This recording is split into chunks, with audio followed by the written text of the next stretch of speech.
আসসালামু আলাইকুম। তো কেমন আছেন সবাই? নতুন নতুন জিনিস আর নতুন নতুন ফোন। तू समझा? हाँ। नहीं, तू समझा नहीं। ইয়েস, আজকের এই ভিডিওতে আমি ওপোর নতুন আরেকটি ফোন Oppo A57 এই মোবাইল ফোনটা নিয়ে কথা বলবো। অনেকের কাছেই তো এর ভালো দিক সম্পর্কে অনেক কিছু জেনেছেন, বাট আজকের এই ভিডিওতে আমি এই মোবাইল ফোনটার ভালো দিকের সাথে খারাপ দিকটাও আপনাদের মাঝে তুলে ধরবো, যাতে করে ভিডিও শেষে আমার মতো আপনি বুঝতে পারেন যে এই মোবাইল ফোনটা কার কার জন্য বেস্ট হবে এবং কার কার জন্য নেওয়া উচিত হবে না। পুরো ভিডিও জুড়ে আমি থাকছি L.M.J Ibrahim আর আপনি দেখছেন L.M.J Ibrahim's Gijutsu। যারা নতুন রয়েছেন প্লিজ সাবস্ক্রাইব করে আমাদের পরিবারের একজন সদস্য হয়ে যাবেন। So without wasting any more time, let's get started.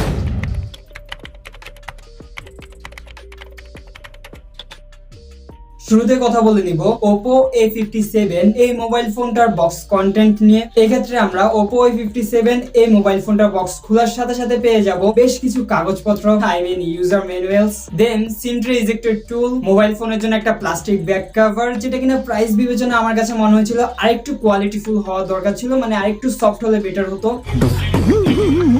পাশাপাশি টাইপ সি চার্জিং কেবল এবং একটা মোটামুটি মানে বড়সড় চার্জার, বাট স্টিল হেডফোনকে আমরা মিস করে যাচ্ছি, যদিও এটা এখন সোনার হরিণ হয়ে গেছে আর কি। ওয়েল, সবকিছু মিলিয়ে বর্তমান মার্কেট অনুযায়ী বক্স কন্টেন্ট স্বরূপ আমরা সবকিছুই পেয়ে যাচ্ছি। সো বক্স কন্টেন্টের দিক দিয়ে আমরা মোবাইল ফোনটাকে 10-এ 9 দিব। ওয়েল, কথা বলে নিব মোবাইল ফোনটার ডিজাইন এন্ড বিল্ড কোয়ালিটি নিয়ে। এক্ষেত্রে আমরা এই 186 গ্রাম এবং 8 মিলিমিটার থিকনেসের মোবাইল ফোনটি বডি ফ্রেম এবং ব্যাকপ্যাকটা পুরোপুরি প্লাস্টিকের তৈরি পাচ্ছি, পলিকার্বনেট বিল্ড আর কি। সো এই কারণে খুব বেশি ফিঙ্গারপ্রিন্ট ম্যাগনেট ছিল, পাশাপাশি স্ক্র্যাচ পাওয়ার সম্ভাবনা খুব বেশি রয়েছে, যার কারণে রেকমেন্ডেশন থাকবে সাথে দেওয়া ব্যাক কভারটা ইউজ করার জন্য। ওয়েল, মোবাইল ফোনটার রাইট সাইডে আমরা পেয়ে যাব পাওয়ার অন অফ বাটন, যেটা কিনা ফিঙ্গারপ্রিন্ট সেন্সর হিসেবে কাজ করবে। সাইড মাউন্টেড ফিঙ্গারপ্রিন্ট সেন্সর, যেটা কিনা প্রাইস বিবেচনায় মোটামুটি অ্যাকুরেট ছিল, তবে আমার মতে এর প্রাইস বিবেচনায় আরেকটু ফাস্ট হওয়া দরকার ছিল। এই মোবাইল ফোনটার লেফটে এসে আমরা পেয়ে যাব ভলিউম লকার, সাথে থাকছে সিম ট্রে। বাট মোবাইল ফোনটার উপরের দিকটা একদম ফাঁকা থাকছে এবং নিচের দিকটাতে যদি আমরা চলে আসি দেখতে পাবো built in speaker, type C charging port, built in microphone এবং 3.5mm হেডফোন জ্যাক, যদিও হেডফোনটার সাথে দেওয়া নাই আর কি, আরো টাকা খরচ হবে। ডিজাইন এন্ড বিল্ড কোয়ালিটিতে মোটামুটি সবকিছু ঠিকঠাক পেলেও আমার কাছে একটা জিনিস খারাপ লেগেছে, সেটা হলো এই প্রাইস রেঞ্জে এসেও মোবাইল ফোনটাতে আমরা পাচ্ছি না কোনো secondary noise cancellation mic. So জিনিসটা আসলে একটু খারাপ লাগার বিষয়। সব মিলিয়ে ডিজাইন এন্ড বিল্ড কোয়ালিটিতে এই মোবাইল ফোনটাকে আমি দিব 10-এ 7। ওয়েল, Oppo A57 এই মোবাইল ফোনটার ডিসপ্লে সেকশনে যদি কথা বলি তাহলে এতে থাকছে 6.56 ইঞ্চের একটা HD প্লাস রেজুলেশনের IPS LCD প্যানেল, যেটার কালার রিপ্রোডাকশন মোটামুটি মানের ভালো ছিল, যদিও এই প্রাইস রেঞ্জে এসে আমরা একটা ফুল HD প্লাস রেজুলেশনের ডিসপ্লে আশা করি, বাট ওই যে প্রসেসরের সাথে খাপ খাওয়ানোর জন্য HD প্লাস ইউজ করা হয়েছে। এছাড়া এই মোবাইল ফোনটার ব্রাইটনেস আমি খুব একটা ঘাটতি লক্ষ্য করিনি, ডিরেক্ট সানলাইটও বেশ ভালোভাবে ইউজ করা যাচ্ছিল, খুব একটা স্ট্রাগল করা লাগছে ছিল না। এছাড়া মোটামুটি এই প্রাইস রেঞ্জে এসে যারা কিনা রেগুলার ভিডিও দেখবেন তাদের জন্য বেশ ভালো একটা আউটপুট এই মোবাইল ফোনটার ডিসপ্লে সেকশন দিয়ে পাওয়া যাবে, বাট যারা কিনা ফুল HD প্লাস রেজুলেশন আসলে দেখতে দেখতে অভ্যস্ত, তাদের আমার মনে হয় না এই মোবাইল ফোনটার ডিসপ্লে সেকশন খুশি করতে পারবে খুব একটা। जोर जोर से बोल के लोगों को स्कीमें बता दे। সব মিলিয়ে এই প্রাইস বিবেচনায় এবং বর্তমান সময়ের প্রেক্ষাপটে আমি এই মোবাইল ফোনটার ডিসপ্লে সেকশনকে 10-এ 6 দিব।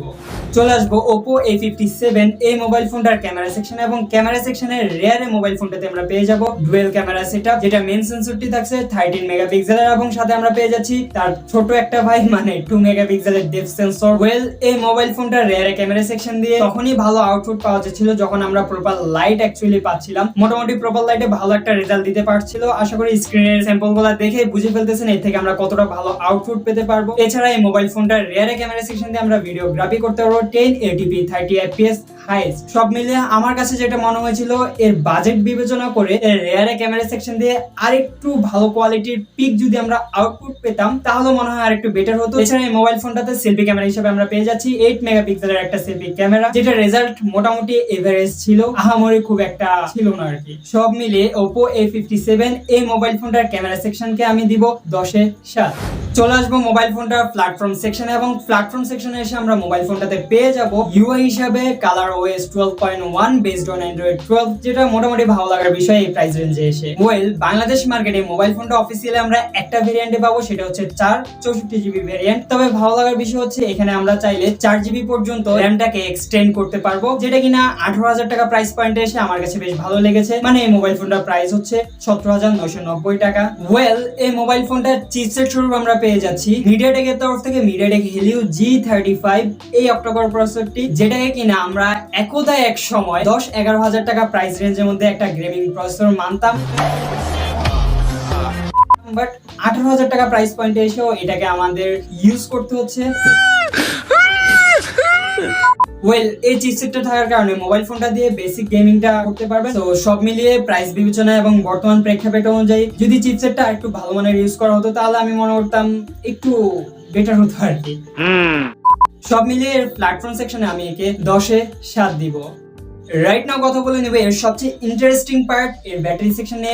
এর ব্যাটারি সেকশনে আমরা পেয়ে যাচ্ছি 5000 মিলিঅ্যাম্পিয়ার একটা বিগ ব্যাটারি। ভালো লাগার বিষয় হচ্ছে সাথে দেওয়া আছে 33 ওয়াটের ফাস্ট চার্জার, যেটা দিয়ে কিনা মোটামুটি 1 ঘন্টার কাছাকাছি সময়ের মধ্যে ফুল চার্জ করে নেওয়া যাবে এবং ব্যাকআপটাও বেশ ভালো পাওয়া যাবে। ওভারঅল এর ব্যাটারি সেকশনকে আমি 10-এ 10 দিব বর্তমান প্রেক্ষাপট এবং প্রাইস বিবেচনা করে।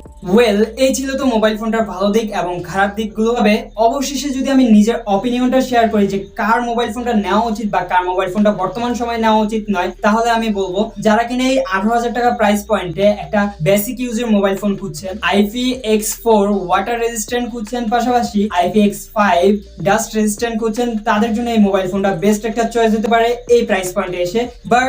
বাট যদি কিনা আপনি এই প্রাইস পয়েন্টে এসে একটা গেমিং ফোন খুঁজে থাকেন, একটা ভালো ডিসপ্লে মোবাইল ফোন খুঁজে থাকেন এন্ড একটা খুব ভালো কোয়ালিটির ক্যামেরা ফোন খুঁজে থাকেন, তাহলে এই মোবাইল ফোনটা হয়তো বা আপনাকে সন্তুষ্ট করতে পারবে না এই প্রাইস রেঞ্জে এসে। সো এই প্রাইস রেঞ্জে এই জিনিসগুলো চাইলে অন্য কোনো মোবাইল আপনারা দেখতে পারেন। ও হ্যাঁ, আরেকটা কথা, যদি কিনা আপনারা একটা ভালো মানের ব্যাটারি চান উইথ ফাস্ট চার্জার এই প্রাইস রেঞ্জের মধ্যে, তাহলে অবশ্যই এই মোবাইল ফোনটা আপনাকে সন্তুষ্ট করবে। সো বাকিটা চয়েস আপনার, নিবেন কি নিবেন না কমেন্ট সেকশনে অবশ্যই জানিয়ে দিবেন। যদি ভিডিওটা ভালো লেগে যায় প্লিজ লাইক করতে ভুলবেন না, আর হ্যাঁ, প্রিয়জনের সাথে অবশ্যই শেয়ার করে দিবেন। আর হ্যাঁ, নতুন ধরনের একটা লুক নিয়ে আসি, কেমন লাগছে অবশ্যই জানাবেন। সো আজ এ পর্যন্তই, দেখা হচ্ছে খুব শীঘ্রই নতুন কিছু নিয়ে। ভালো থাকবেন, সুস্থ থাকবেন, আল্লাহ হাফেজ।